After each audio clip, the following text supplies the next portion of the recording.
you know what, bro? I want a girl that's a 10. But you know what? I'm going to eat cheese doodles every day, play video games, go off, and not shower. Do you guys think I'm going to get that bad? No. No. Oh, wait. No. You go King? Yep. You go King? She's out there. 1%, bro. She's out there. She's out there.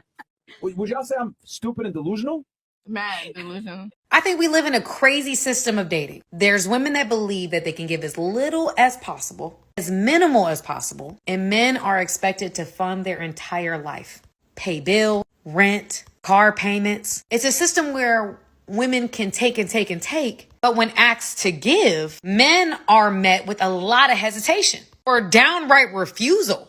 Relationships, marriages are give and take on both sides. And if you are looking to be financially dependent upon a man, that he has to meet certain standards, financially, looks-wise, spiritually, personality-wise, maybe have a little bit of status, we cannot get mad at that man for having standards. You have standards. That man is allowed to decide. He's worked hard enough to decide what he wants in his life, what it looks like, it sounds like. And shaming that is immature.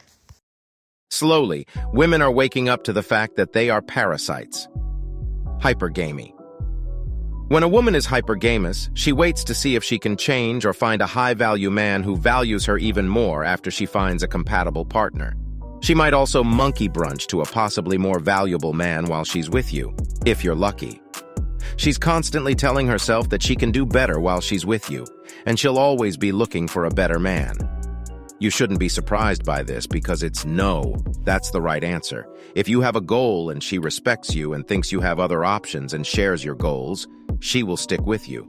However, if you gradually start to slack off and put her ahead of your own goals, you shouldn't be surprised if she betrays you or leaves you. Even if she likes you and wants to be with you, she doesn't want to be the center of your life. This is a mistake that most men make, and that I also made. The best advice I ever got was from a player who was a bit older than me. He said that women have been taught to think of men as strong, emotionless creatures. Being emotionless in front of women is important, so one must keep emotional stoicism and strength. No one cares if your father died, you lost your job, or you went through a tragedy. If you want to open up, do it to your closest male friend, but never in front of a woman. I learned some hard lessons. Friends can give you advice, but you are the only one who can force yourself to do anything. A woman really fears that if you find out about her, she won't value you as much. A woman can't solve your problems, and if you think she would value you more if you were honest with her, you'll make her as dry as the Sahara Desert and make her want to run away from you. This is the easiest way to get dumped.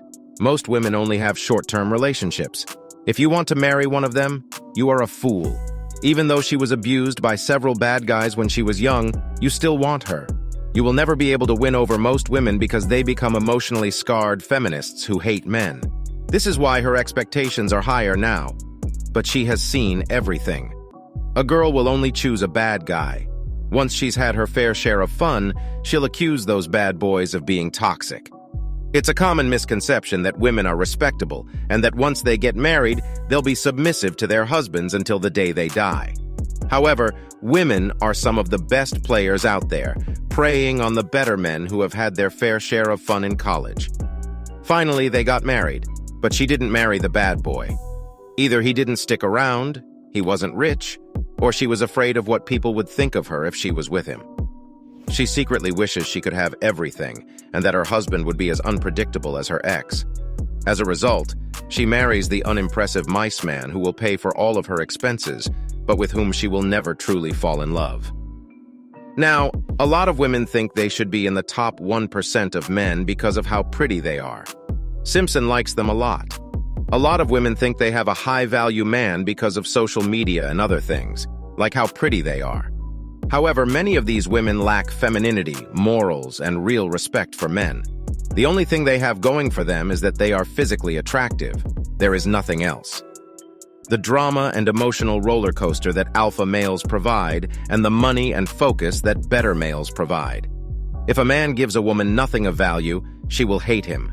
Except for the top 1% of men, she doesn't like most men because they don't add anything to her life.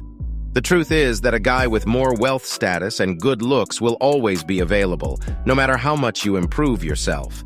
But this doesn't mean you should stop trying to get better. The day you stop trying to get better is the day you die. If she stays with you right now, she will have the best choice when a better-paying guy comes along or you start to get out of shape. All men should remember that hypergamy doesn't care about your friends or what you did for her. She will leave you once she mates with the highest value man she can find, because it's in her genes to do so.